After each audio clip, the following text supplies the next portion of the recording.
అదేవిధంగా వచ్చినటువంటి పెద్దలు, గురుతుల్యులు, నేను 35-36 సంవత్సరాల నుంచి అన్న కేశవరావు గారిని ఎరుగుదును. తర్వాత వేదికను అలంకరించిన ఎంపీ రవి గారు, మరి పుస్తక రచయిత ప్రొఫెసర్ లక్ష్మణ్ గారు. నేనేదో 2 మాటలు మాట్లాడి పోదామనుకున్నా కానీ మరి గురుతుల్యులు పెద్దలు కేశవరావు గారి పాదాభివందనాలు చేసి వారికి డిఫర్ అయ్యి నాలో మనసులోని మాట మాట్లాడడానికి ధైర్యం చేస్తున్నందుకు వారు నన్ను క్షమించాలని మరి నేను ఫస్ట్కు వారికి దండం పెట్టి స్టార్ట్ చేస్తాను.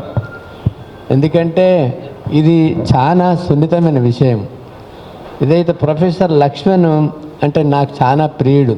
అతను ఎంత సౌమ్యుడో, ఎంత నెమ్మదిగా ఉంటాడో, ఎంత శాంతంగా ఉంటాడో, అంత లోతైన ఆలోచన కలిగిన వ్యక్తి అతను.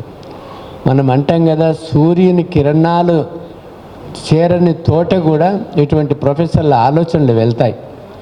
కాబట్టి ఆ ప్రొఫెసర్ ఎంతో ఆలోచించి మదన చేసి ఎట్లయితే భగవద్గీత అన్ని శాస్త్రాలకు ఒక గ్రంథం, చిన్న పుస్తకం సారాంశము, అట్లనే ఈ పుస్తకం కూడా మొత్తం రాజ్యాంగం యొక్క మౌలిక సూత్రాలను మన ముందు ఉంచేటువంటి ఈ చిన్న పుస్తకం.